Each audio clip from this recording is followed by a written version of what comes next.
Welcome to BAM, Badass Moms with Lori and Jenny. We are moms on a mission to share women's stories about life, fitness, aging, relationships, travel, and much more. Hello, friends, and thanks for listening. I just wanted to take a second to give you a quick reminder about subscribing to the show. If you have not already, just take a moment and do so. This will make sure that you never miss a daily bite or an upcoming episode. And in addition to that, if you have a few extra moments and like to drop us a review, we'd really appreciate it. And there's also a sponsor of the show located at the bottom of all of our episodes. Once again, thank you for listening. Thank you for being badass. Hello, everybody. Thank you for joining us for another episode of the BAM. And today we have actually somebody who is a neighbor of mine and I've known for several years now, Allison Galloway. Allison actually has two kiddos who have a genetic disorder. Am I saying that correctly? You got it. A genetic disorder. And so she and her family have put on a 12K or a 5K fundraising run for how many years now, Allison? This will be our 9th year this year. For 9 years. So when she advertises it every year, I either participate or donate. A lot of times it falls on a time I can't go, but I at least, donate to the cause. But I thought it would be great to have Allison on the show, educate us all a little bit about this, tell us how she navigates, being a badass mom to two kiddos with that need a little extra attention. And then also in her spare time, her full-time job as a nurse practitioner. So we're going to get into all the things. So Allison, thank you so much. Of course. Thank you for having me, ladies. So Allison, let's go back to where it all started. So obviously you're a doctor too, which is awesome. Nurse practitioner. Nurse practitioner, but let's be honest. We're better. Yeah. I mean, who does all the work? I mean, who do you see when you go to the doctors? It's the nurse practitioner. We had our years of wiping butts and doing that. She's a doctor. Okay. In my mind. But yeah, how did you get into that? And then, what kind of specialty do you focus on in your medicine? And we'd love to hear more about that. Yeah, definitely. Well, I'm originally a New Yorker, and I went to school up in Boston, and I thought I wanted to be a doctor. So I did all the medical school things, but I decided to take a year off and move to Colorado because my uncle was out here and I freaking love this place. It's like the best place on earth. And so I moved out here and I got a job working with 3 nurse practitioners that did hormones and women's health and like nothing I'd ever seen in my life. And I just fell in love with it. Unfortunately, I had gotten into medical school back east. And so I had to leave Colorado and go back to New York to go to medical school. And it was August 2001. And as you know, something happened in September of that year. Yeah. And so I was in New York. I was in Long Island, right by New York City. And I was just like, oh God, I want to be a nurse practitioner. I want to do what those women do out in Colorado. And frankly, I don't want to be in New York anymore. I want to be out in Colorado. There may have been a boy involved. I won't want that. Always is. There always is. Damn it. And so I actually, September 20th of 2001, I dropped out of medical school because I lost some friends in 9/11 and I just had the whole experience of it. And I was like, why am I doing something I don't want to do? So I moved back out here, much to the chagrin of my parents. And I went to CSU and got a master's in nutrition because I was a medical school dropout. What the heck else is there to do? And then I went back to nursing school at Regis, and then I went to nurse practitioning school at Regis. And during that whole time, I studied under these amazing women I had worked with when I first moved out here. So because of that, I fell in love with nutrition, functional medicine, menopause. I don't know how you fall in love with menopause. I was going to say, did you really fall in love with menopause? I love you. I was in my 20s, so I loved menopause. Right, you're so far away from it, right? I love menopause. So I became a family nurse practitioner. And while I was doing that, I met a surgeon who did bariatric surgery, which is weight loss surgery. Mm-hmm. And it involves nutrition and it involves psych. And I had a undergrad in psych, and he's like, you're going to come work for me. So he taught me how to do surgery. So I started assisting and working with him. I set up all of his bariatric practices around Colorado. And I had kind of started doing my practice on the side. Then I had kids, and I decided I wanted to, be with them and watch them grow up. So I just worked 3.5 days a week. Nice. And then finally, when my kids were in school, I really built my whole practice up. And now I just assist in surgery 2 days a week. I'm not like an employee of them. I'm my own boss for my practice and for surgery. Good for you. Nice. Yeah, so I do surgery 2 days a week in Denver, and then I have my own practice 3 days a week. So it sounds like a good balance, right? Did the boy stay in the picture? Is that the husband? Okay. But he was broke my heart. Oh, Yeah. Okay. But the boy lives only a few blocks from my kids' elementary school. Too, so that's always fun. Oh my God. Does he have kids at the school? I have no idea. Okay. Well, that's good. The last time I saw him was the first day I did the I Love Logan race. Okay. At 5 a.m., I was out preparing the course, and he ran by me. Oh my gosh. No, not today. Yeah. But it was the first and it's the last time I've seen him. And Isn't it always that way? Like the people you don't want to run into, you feel like you just run into them more than not, right? You're like, I never want to run into this person again. You're like, oh, I just saw him at Whole Foods. Well, I'm always predicting that it's going to be the day I have no makeup on, completely like crap, and I'm like, you're still hungover or something. Right. That's how it's going to be. Yeah. So tell us. So I definitely want to dig right into the kiddos. So tell us what happened. So you got pregnant, you got married, you got pregnant, and then tell us when it started. We actually weren't going to have kids. I didn't get married till I was 31, 32. And I was going to be a career woman. I wasn't going to have the kids. And then around 33, all of a sudden I was like, wait a minute. God damn it. I want to do this. So I had Logan, who's my son, in 2011. And so I was 34 when I had him. And, you just assume your kids are going to be healthy. And when he came out, he was gorgeous and, little towhead, little boy, and first grandbaby for all grandparents. I mean, my God, he was spoiled rotten. But we started noticing that he hated light. So we kind of called him our little vampire baby. We had like shades everywhere in the car, and we'd always like turn the blinds down in the house.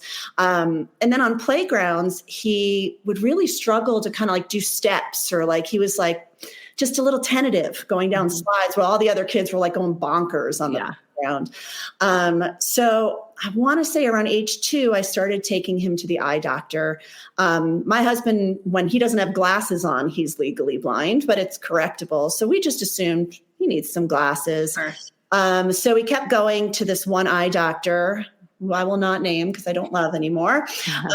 And we just kept saying, like, he needs glasses. Come on. And they kept going, come back in 6 months. He's little. He can't read his chart. He doesn't. Well, how did they even tell at that age is my question. Like when they're 2 years old, like besides, looking in their eyes, how do they know what they can really see or not? And they barely look in their eyes. They would like put these pictures up on the wall of like a house of a bird. And they'd be like, what is that? And I'm like, no, come on. Like, So I always got really annoyed with the process. So finally, one day I said to my husband, I'm like, okay, I'm taking him to the doctor and I'm coming home with glasses. Like, this is ridiculous. And in the meantime, I had Zoe. They are a little less than 2 years apart from each other. So I have a newborn who I'm breastfeeding in the waiting room. And, they put the dilating drops in Logan's eyes. So you have to stay there for an hour and wait. And finally, we took him back, and the doctor was like, I'm going to look in the back of his eye. Let me look. And she looks for 5 or 10 minutes, and she's like, huh. And I was like, okay. Never a response you want to hear, right? I know. Yeah. But it gets worse. So she walks out of the room and she says, I'm going to go get my colleagues. So 3 doctors all come in and they're all looking in his eyes. And if you've ever seen, what is it? The Leo DiCaprio movie where he's like running away. He's a pilot. He fakes being all. Oh, yeah. You can. Yeah. Yeah. That's right. And the one part where he pretends to be a doctor and he's like, I concur. Yeah. Like, I concur. And I was like, what are you concurring? And so they all walk out, and this doctor writes down on a piece of paper a name and folds it up and hands it to me. And she said, I think this is what your son has. There's nothing we can do about it. You need to go get a test done at Children's Hospital under anesthesia, and I'll send you his name, later today. Mm-hmm. Okay. And she walked out of the room. And I was like, what the hell is happening? So, of course, I get in the car, I strap all the kids in, and I do what any good person does. I looked on Dr. Google. Yeah. Opened up the paper, and it said the words retinitis pigmentosa. No clue what that was. God, in nurse practitioning school, I hated the eyeball. I wanted nothing to do with it. Thank God you had Google. I'm just going to say, I know it's a blessing and a curse, but when you get a diagnosis like that, to be able to at least look it up. Yes, which is good and bad, though. Yeah. No, I know. Yeah. Yes, because I look it up and it says a blinding disease with no cure. Yeah. I'm in my car with two kids screaming in the background, having to drive home, just like a truck just ran over me. Right. So I get home, and God, I remember the day so vividly. I put the kids down, and Jenny, I know you do this. I run. That's my therapy. Yeah. So my husband actually got me a shirt that says, I run because murder is frowned upon. Yeah. Love it. Totally true. Yep. So I was like, I need to go for a run. And I gave the kids to my husband, and I went out onto our trail. And I think I got about a mile out, and I couldn't run anymore. My lungs seized up, everything just stopped, and I couldn't move. And I just broke down in the middle of our Dry Creek Trail out here. And I could barely move. It just finally hit me. And it was a ton of bricks. It was a really hard thing to get. A lot of tears are shed on that trail. I will say, I see people all the time. It's I go for therapy, So true. It's the best for therapy, except for your knees. Yeah. So we ended up going to Children's Hospital, putting my son under anesthesia. They did this test where they flash little lights into their eyes, and then they watch their brain activity to see if they register it. And I had never met this doctor before. This was a different doctor, and he put my son under anesthesia. Did this. He came into the waiting room, and he's like, "Well, it's a flat line. He has no response to the light. He probably has this disease." And he's like, "Do you have any questions?" And I was like, okay, what do we do about it? And he's like, well, there's really nothing you can do. And I said, do we follow up with you? What do we do? And he's like, I guess you can. Oh my gosh. And that's how I found out. Oh my God. So I will say I am biased. I'm a nurse, but I ended up going on Facebook, which, I mean, again, to your point, Jenny, what would we do without some of these social media things? I mean, they're bad and they're good. But I found this group of parents that have similar experiences. So we kind of all clung on to each other. I needed to get genetic testing to figure out what the heck was going on. And they told me it would be a year before I could even get in with a doctor to get testing. So I actually went on a physician group on Facebook, thanks to one of our other neighbors who Jenny knows. And they all told me I needed to fly to Iowa, that there was a lab out there, that the hospital was amazing. So I actually called them, and I got a nurse on the phone, and she was like my guardian angel. She's like, Mom, we got this. Oh. Come on in. We're going to get him tested. We're going to figure it out. It's not the end of the world. It's going to be. And it was just one of those, I just needed someone to tell me that it was going to be okay. Because no one else had a clue. Right. And so we flew out there. We found out what gene it was. It's the gene called RDH12. Okay. And what that means is he has something called Leber's congenital amaurosis. We call it LCA. There's 21 different genes that can cause it. So we're one of them. We're the 13th found. And what it means is they don't make an enzyme called retinol dehydrogenase. And all that enzyme does is it cleans the vitamin A off your rods and cones in the back of your eye. So because they don't make it, they're not cleaning the rods and cones. So it's just getting dirtier, kind of, basically. Exactly. They get dirty and then they die. So that's kind of what happens. And when people ask me, well, how does that look to the kids? Well, I don't really know. Yeah. Right. But how I kind of explain it is you take a piece of cardboard, punch a whole bunch of holes in it, and they can see really well through those holes. And then as time goes on, they get less and less and less holes. So that's kind of the best I can describe it. So before we get into, because I obviously want to talk more about the kids, but the whole experience with, you're obviously in the medical field, your experience with these doctors and the diagnosticians, how did that shape you as a medical professional and your bedside manner?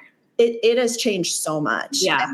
I will say the blessing of being a nurse practitioner is we have so many years of being a nurse and caring for patients that we know how to do that. Unfortunately, I think in medical school, they don't get that opportunity to really be at the bedside and do the dirty jobs. They should teach compassion, right? There should be a class on compassion. And I don't think that exists, right? Every organization, empathy is such a huge piece of every job you do. Yes.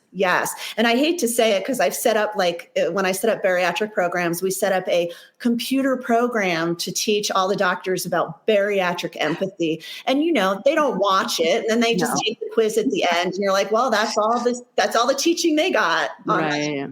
So I think the other thing I learned is more, I understood things from a patient side. Yeah. The practitioner, you're always on one side. And so to be on the other side and have a doctor just hand you a piece of paper with a diagnosis and be like, be on your way, there's nothing we can do.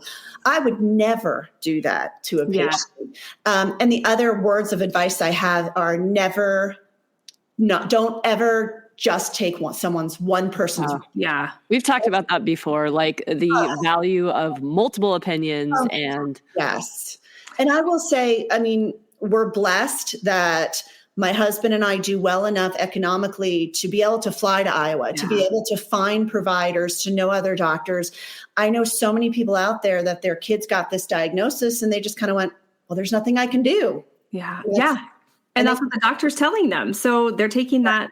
Yeah. And they can't get a second opinion. That's right. And then these kids they don't get taught stuff. They don't get good educations. They just get left behind.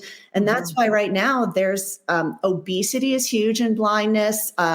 Unemployment is huge in blindness because they're not, you're going to be blind. Just there's no point in teaching you this stuff. And it's kind of a travesty at this point. So let's talk about your daughter. So your daughter also has this condition. She does. So Zoe, who's now 11, we thought she was fine. She didn't have any of the symptoms that Logan had. The other thing we saw in Logan was we call him his googly eyes. He always kind of had a nystagmus or a bouncy eye. And she didn't have that. She ran around the playground. She was just like a typical child. And she is what we call our bull in China shop because there's no, she doesn't tiptoe around anything. And we were like, oh, she's going to beat up all the kids that make fun of Logan. She's going to be like, crutch. This is going to be great. And I remember she was 3 years old. We went out to dinner. I remember the booth we sat in, the restaurant we were in, what we ordered. I turned and I looked at her and her eye started bouncing. Oh, shit. And and it was like that moment of like, no, this can't be true. So I actually called my nurse in Iowa, who was my hookup, who was my everything. And she said, again, okay, Mom, it's going to be okay. We got you. We're going to get some labs drawn. We know what Logan has, so we can easily figure out if this is what she has. And a month later, we knew that she also had it. What's shocking to me, and I know that this is like kind of crazy, but you think about when you said you couldn't get into a geneticist for, over a year. And I'm thinking, shit, we can get DNA tests for our dogs now. Like, right. It's insane to me that you can't get the help that you need. And well, the problem, I think it's getting a little better now, but genetics was somewhat new in the world, 10 years ago. And now it's becoming more common. But I actually just had a friend diagnosed with something and she said it was 8 months to get in still. Yeah. But I think that's also medicine these days. Yeah. God, try to get into your primary care or a cardiologist. Right. And you're waiting 3 to 4 months. Yeah. So Allison, go ahead. My mom had an issue. Sorry, Lori. Go ahead. My mom had an issue and my dad had just passed away like a few months prior. And so she had some chest stuff going on. And so she was very concerned about her heart. And she tried to get into the general doctor, not even a cardiologist. And they said, we can get you in. It was like 4 months away. And my mom, who is the nicest person ever, she's firm, but she's like super kind and doesn't hurt feelings. Yeah. She goes, hope I'm not dead by then. And she hung up. But I mean, it's so frustrating because it's scary and you're so vulnerable. And then you're being met with just like, sorry, nothing we can do, basically. That's right. That's right. I think that will say when I will say I sometimes abuse my position, that if I have friends or family, like I will call that doctor up and be like, I'm referring them to you. Yeah. You need to see them. And I actually, my mom, same thing. She has high blood pressure and it was off the charts. And the doctor was like, I'll see you in 2 months. And I'm like, no. This is not. You have a stroke. I will. Yeah. Does that cause a stroke? Am I right in that? Okay. Yeah. Your stroke rehab. That's right. So my question, Allison, that I was going to ask a second ago was, so because both of your kiddos have it, is this a gene that you and your husband carry or? Yeah. So it is what we call autosomal recessive. So what that means is apparently I have a little tweak on a gene and my husband has the same exact tweak. Wow. None of us have vision issues to this extent. No one in our family. I mean, we have some really distant family members who have some blindness. My grandfather actually was legally blind for a completely different reason, which is kind of crazy. But we just lightning struck. We happen to have the same little tweak on our gene. And it's a 25% chance, if you know genetics, it's a 25% chance that these genes would be passed on to our kids. And it happened twice.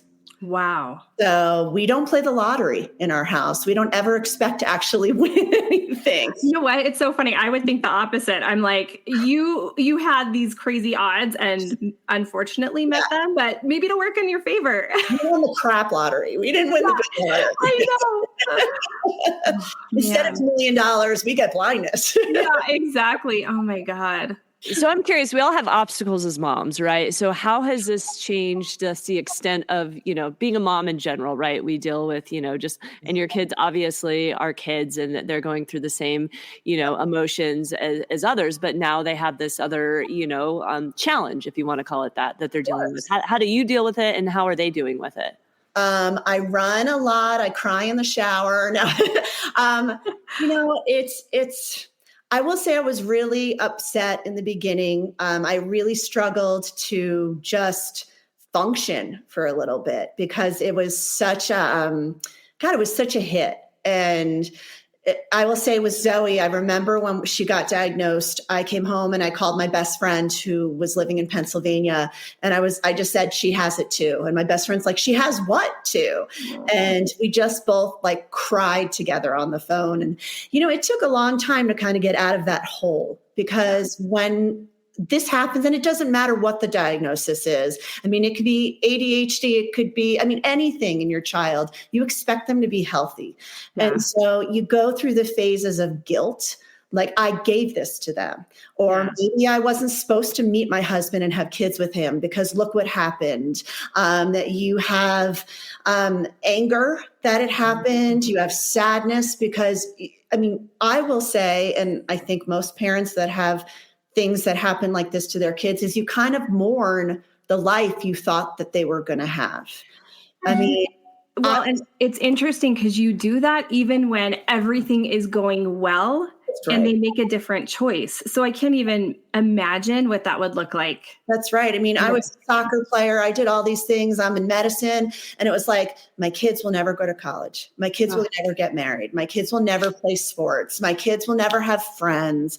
Mm-hmm. That's what you go through. And you make up stories in your mind. And I think that that's kind of the biggest thing I learned. And I would pass that on to any parent that just had someone who's diagnosed is these are stories you're making up in your mind. These aren't truths. At this point, of course, my kids struggle. I'm at IEPs. I go to 4 IEPs a year. One is bad. Explain what that is too, just in case people don't know. So an IEP is an educational, it's basically like a plan for your child in school. So some kids will have IEPs that have severe disabilities or deficiencies, and it's spells out all the requirements that the school has to provide for your kid. Like my kids, and I will say we are beyond blessed where we are. My kids both have TVIs, which are teachers of the visually impaired, and there's not enough of them in the world. So please people become teachers of the visually impaired. It's an amazing career. And I will say most of our TVIs are people that have either had blind parents or their kids have become blind and they've decided to go on and learn Braille and help other kids. But we have all these accommodations. It gives accommodations to the kids at school. So they have longer time for testing. They have a vision teacher helping them. My kids do mobility. So they go out for an hour a week and cross streets and get on buses and, cook meals and learn how to use a fork and a spoon and do all of this stuff. Because let's face it, we learn by watching people do stuff, and my kids can't do that. So, it's a lot of, as a parent, it's a lot of me trying to teach them stuff that normally you just pick up vision wise. Sure. You can't.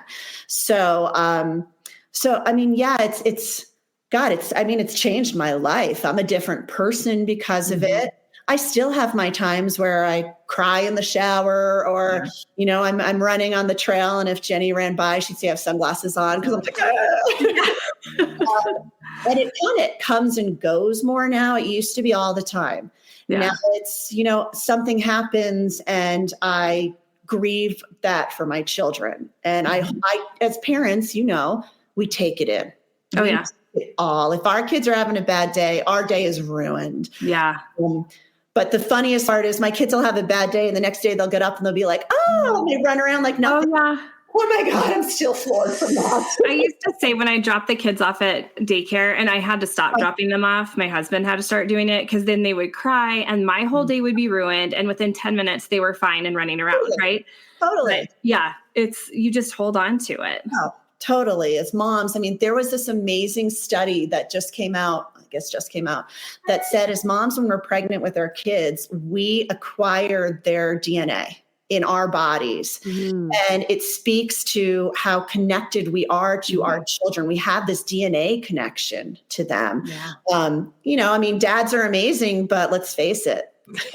Moms. We just talked about this because Lori, you and I were talking about this, weren't we? Like moms have the, I was listening to something where it's like moms do all things, right? Their jobs. And when they're little, that means like moms usually change diapers and, dry tears and take care of them when they're sick and stuff like that. But when they're older, we take on all the emotional and all the worry for them. Totally. And my husband will be sleeping soundly. Like, why are you worried about it? There's nothing we can do. And I'm like, my mind is racing, Well, it even goes to like when they're outside, right? Like, or they're at a playground. And as a mom, you're always like, you may be like not staring at them the whole time, but you're always like, are they okay? What are they doing? Dads are like talking to their buddies, like, oh, where's the kid? Like. Or my husband would be sitting in the room with us and we have a full conversation. And then I'll be like, right? And he'll be like, what? Yeah. Weren't you here with us? Didn't you hear this conversation? The kids need something. And he's like, wait, what? Repeat that.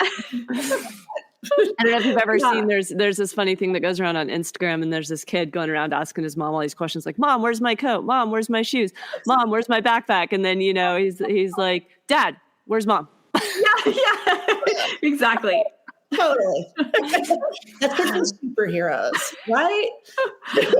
So how has this impacted your relationship with your husband? Yeah, that's a great question. What I have found over time is that when you have a life event that happens, especially with your kids, because they're your heart on the outside, and something happens with them, it either brings you closer or it pulls you apart. Yeah. And I will say my husband and I are very different people. He's an engineer, he's black and white, and I'm this touchy-feely, nurse practitioner kind of person.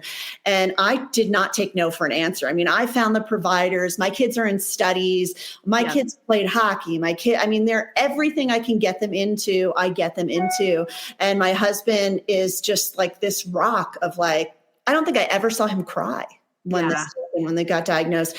And he'll tell me, oh, I did. I cried. And I'm like, if you had stood in front of me, maybe that would have made me feel less like a freak during this. Yeah. But, I do think it takes its toll. Mm-hmm. It definitely, the way we reacted to it, definitely changed our relationship. And I think we're working to try to mend it, try to bring it back together because we're always going to react differently to things, especially with my kids. Yeah.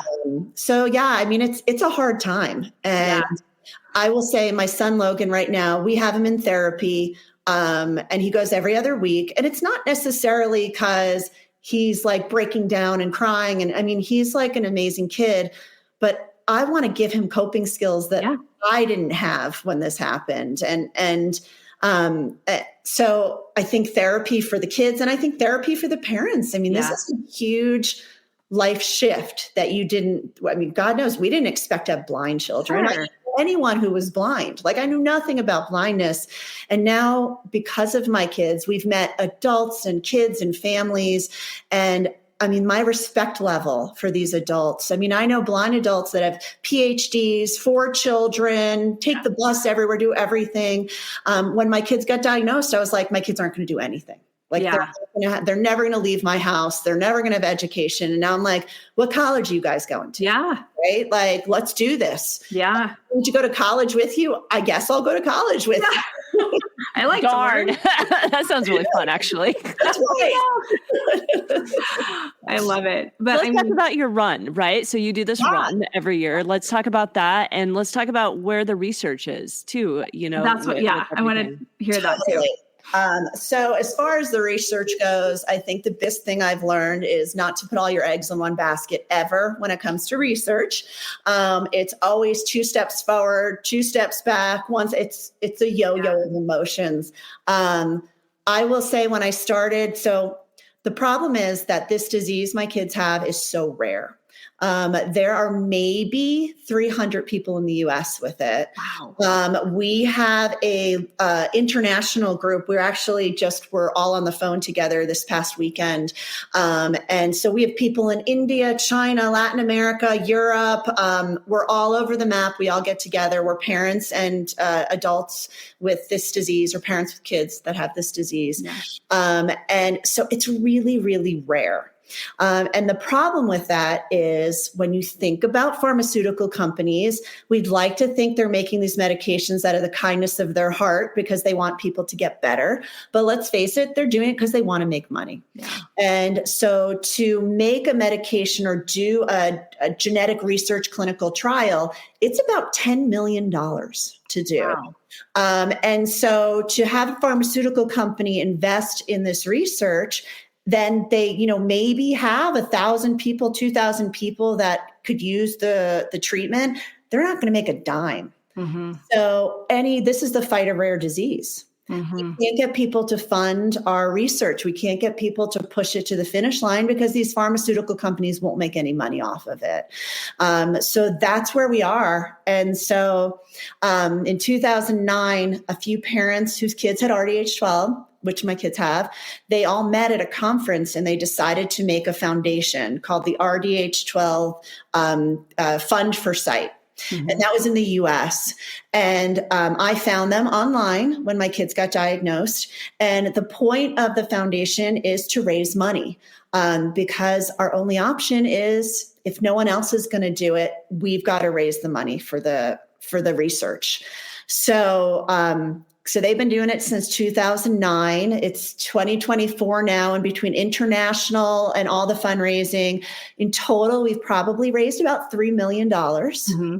I will say it's very frustrating because we have many families in our group that fundraise every year and are on it. And then we have many families that don't do a darn thing. Yeah. And it's really hard as a parent to be like, how can you not? Yeah.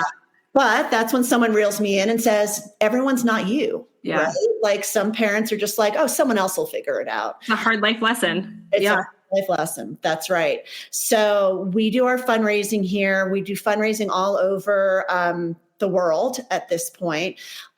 We've had 2 companies. About a year and a half ago, we had 2 major companies, and if I said their names, you would all know them, saying that they were going to fund it, promising us the first quarter of 2024, research trials were happening, we're there, it's happening. And then one lost funding, the other one lost interest. And so it's always up and down.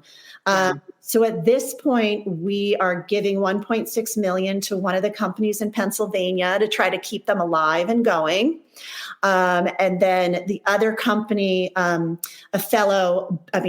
when you talk about badass mom, she is the epitome of badass mom in London. I mean, she would lie down on a train track at this point to get funding. Yeah.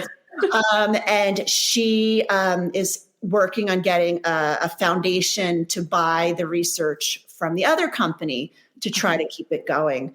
The hard lesson we learned is in the beginning, we gave a lot of grants, like $100,000 grants to some companies. And because we didn't own the research, we were just giving them grants. Oh. When the research stops, we don't own it. And that university or that researcher owns it, and we lose it all.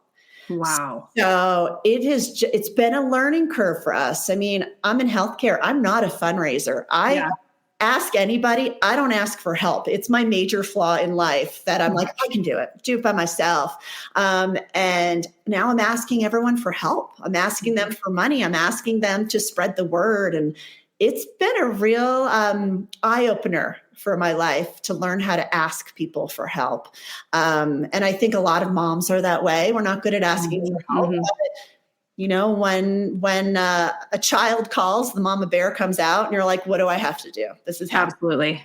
So we keep raising money until we can get to the finish line. And some years we think we're close, and other years we're like, God, we started this like 15 years ago and we're still in the same place. Yeah. And the sad part is it's a really easy cure. I mean, it's a simple, they've already done it. And remember I said there's 21 LCAs. They've already cured one of them. Really? Yep. And so they do this genetic, they actually will inject the gene that they use what we call a virus or a vector. Okay. So actually the vector for the AIDS virus. It's not actually AIDS, but it's that vector. They put the gene in it until they inject it into an eye, and their body then makes the spell correction. Right? Wow. There's an incorrect spelling somewhere in their genes. We just put the right letter in, and their body starts making it. Wow. And so they've already solved one, and it's a matter of like, okay, ours is very similar. We should just white out that gene name and put our gene name. Yeah. It's not that easy, but we know that it works. And I know that I can stop my kids from losing their vision. And the hard part is money is what stands in the way. Well, and there's a timeline, right? I mean, that's the hardest part is it's like, it sounds like at some point it will happen. But in the case of the kids, like, there's going to be a point when it's too late. Like you said, it's can't be reversed. Yes. I mean, at this point, we're always fighting against the clock. Mm-hmm. But I will say I've kind of shifted to the point where it's like, my kids have learned and they're continuing to learn how to thrive in this world if they need to blind. It's not a death sentence. Like I said, I know a ton of blind adults that are just crushing it. Yeah. But if we can stop the degradation and potentially do stem cells or a retinal transplant in the future, there's always hope. But if we can't do it for my kids, I want to do it for another mom out there who's going to get this diagnosis in 5-6 years, whose life is going to just dramatically change. Yeah.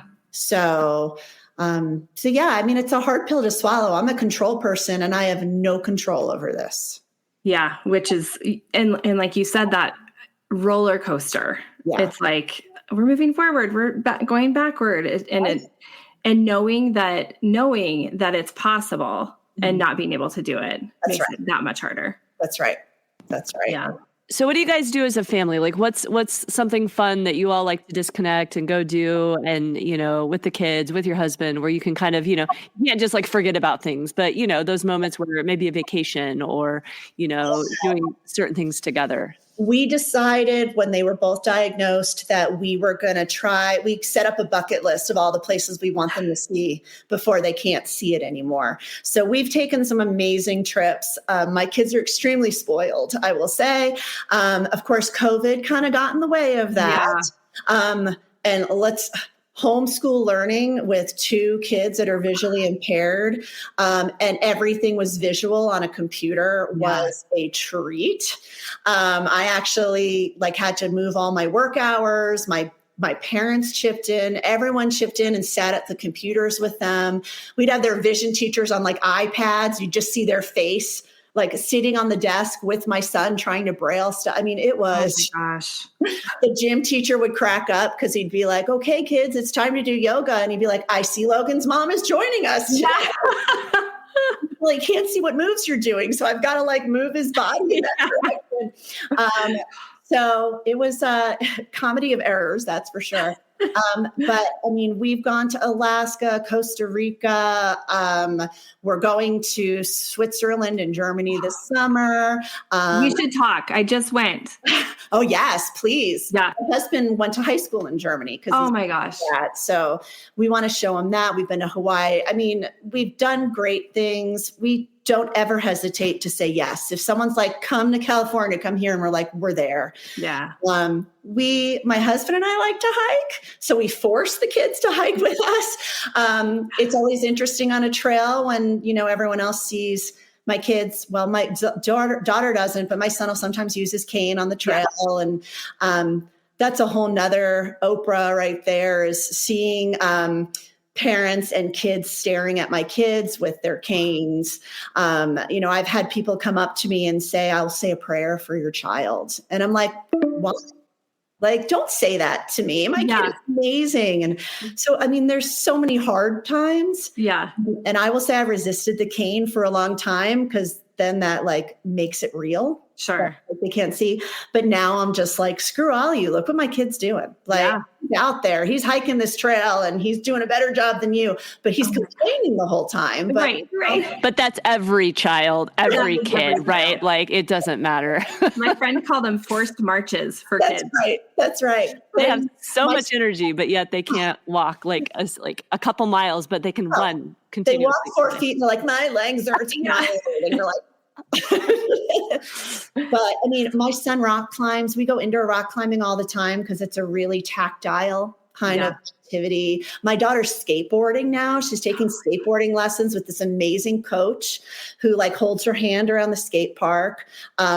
My kids played hockey with the Avalanche. Oh my gosh, that's amazing. My son plays hockey, so I'm they played. It's fun. They played with the team called the Visionaries, which is a blind hockey team in Colorado. Oh my gosh. And they play with, instead of a normal puck, I should grab one. It's like a coffee can, but cut off. And so it's this tin kind of coffee can, but it's squat, and it has little ball bearings in it. So when they hit it, it makes noise. I hear it. Oh. And then they slap their stick on the ground to say, like, pass it to me. Oh my gosh, that's so cool. It is. It's crazy. And the goalie is the blindest. You have to be completely blind to be the goalie. That's the rule. And I'm like, really? What? Wow. Yeah. What?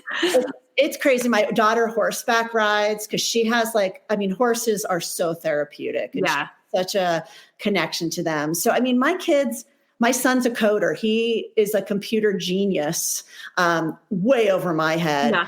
And we actually really struggled to find a program. I mean, there's all these programs for kids to do coding and they're all visual. So we called around, we fought really hard. And I actually found a professor at CU Boulder who hooked me up with a student in New Jersey. And my son Zoom calls with him. And this kid just helps my son learn how to code and do everything without using vision. Because the computer can speak to you, it talks to you, gives you prompts. So that's amazing. Technology has really helped my kids. That's for sure. Oh my gosh. I mean, I will say your kids are involved. When you think about the average American, and I'm thinking about people that on the trails are like staring at your kid. Do you know how many people are sitting home on the couch? I'm like, really? They're out there. They're doing all the things. Yes. But let's face it. My son can't really see well in school, but he can see Fortnite. Well, right. It's spend hours and be like, Mom, look, I just killed this guy with this new gun. And I'm like, I'm so proud. I never thought that would happen for you. Oh my goodness. I love it. So I all of this is just, I mean, you are obviously like beyond a badass mom. I mean, I think you're such an inspiration for everyone and for moms that are dealing with any kind of struggles. This is a hard question, but what are you most proud of? I would say it's not necessarily, you call me a badass mom and I appreciate it, but I'm just being a mom. Yeah. I love my kids and I'm going to do anything I can for them. I'm most proud of that they're my kids. Yeah. I mean, I'm jealous I see all these kids running around and I get mad at myself for feeling jealousy that my kids can't throw a football or play soccer or do these certain things. But I'm most proud of them because they have this disability and they're still getting A's in school. They still have friends. They're still doing their thing. I guess the thing I'm most proud of is that they proved me wrong. Yeah. Oh, I love it. They're amazing kids and they have their moments. I mean, I've cried tears with them, next to them. Yeah. I don't hide that from them because they need to see that sometimes this really does suck. And they have to be like, it's okay that they can be sad about it and That's frustrated right. And all the things. That's right. And I think the biggest motto we kind of have in our family is it's not a disability, it's a different ability. Yeah. We just need to figure out how to do it different.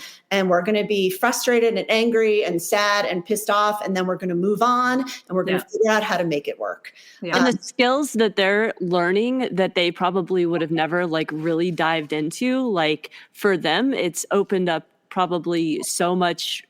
Just like you said, different, right? Different ways of just, seeing the world now and being able to adapt to, things as I get older. So totally. And I would think there's a few big lessons I've learned is one, you kind of find out who your true friends are when something happens like this. You find your community and you find your people, and they will fight viciously for you and your kids as well. The other thing is, and I think this goes not just for a parent who all of a sudden has a child with a disability or that's injured or whatever it is, it goes for anyone dealing with a situation they didn't expect. Don't let anyone tell you how you should feel about it. Yeah. I mean, the things I was feeling, the things I was thinking, the things I still feel and think. I mean, it's not like one of those things where you grieve it and it's done. Sure. Yeah. I mean, with my kids, I grieved it and then I got used to it. And then my kids will lose a little more vision and then I have to grieve it again. And then, so it's this constant reshaping of how I think about stuff. But I had so many people saying, you shouldn't think this way. You shouldn't feel that way. And now anytime patients I talk to, friends I talk to, it's like, you feel what you feel. Yeah. It's legit. It's what you're feeling. You go through it, you feel it, and you don't let anyone tell you not to feel that. Because and don't let anyone tell you what your kids are capable of or what you're capable of. That's right. That's including right. yourself. That's right. I mean, we have enough self-doubt, right? Yeah. And moments where I'm like, I can't do hard things. And then you're like, I can do hard things. Yeah. Yeah. So Allison, tell people, how can they donate? How can they be a part of the run? Like, let's get it out there. So August 18th is our run. It's in Westminster, Colorado, right by the Westin. It's a 5K. It's a silent auction. We have face painters, balloon animals. Bernie from the Avs always comes and plays with us. We have a live band who's actually my brother's band. Nice. They play polka, but they play death metal polka. But they actually will like make normal songs that you hear, like they play Lady Gaga in polka form, and like they're really fun. So at this point, we're looking for people to come run. We're looking, if you don't live in Colorado, donate. You can go on the page. It's I Love Logan, EYE, like the I, Love Logan 5K. It's a website. It explains the race, but there's a button on the top that says donate. So you can just donate if you want to. We also have a website called RDH12 site.org. It is the main page that I actually created. I'm the president of our board here in the US. It explains the disease. It shows you pictures of some of the kids. It explains where we are, where our funding is going, and you can donate on that page as well. We're looking for sponsors. So if anyone has a company and they're like, I need a tax deduction and I want my name on the back of a t-shirt, we do great t-shirts. We love sponsors. We're looking for silent auction items. I mean, basically, we will take anything. We appreciate everybody. And it's been really hard, 9 years of asking the same people for money. I'm like, I'm sorry, I'm going to ask you again for more money. And at some point, our plan is to have the I Love Logan, and no one has to give money. No one has to donate. It's just going to be a celebratory 5K that we got to clinical trials and we solved this issue. That's the plan. I love it. That's awesome. Yeah. Well, we will be there cheering you on the whole way and supporting you. And we'll share all the links. So, yes, absolutely. Yes. Thank you so much for joining us today. And I like I said, I really hope that you're an inspiration for all of our listeners. And, I can't wait to hopefully see, what happens with all the good stuff you guys are doing. Yeah, we'll keep you updated. And thank you for doing what you guys do. Because you guys are badass moms for doing this. Well, thank you. We're very grateful that we get to hear all these stories. Yes. So thank you for sharing, being vulnerable, all that kind of stuff. So thanks so much. All right. Take care.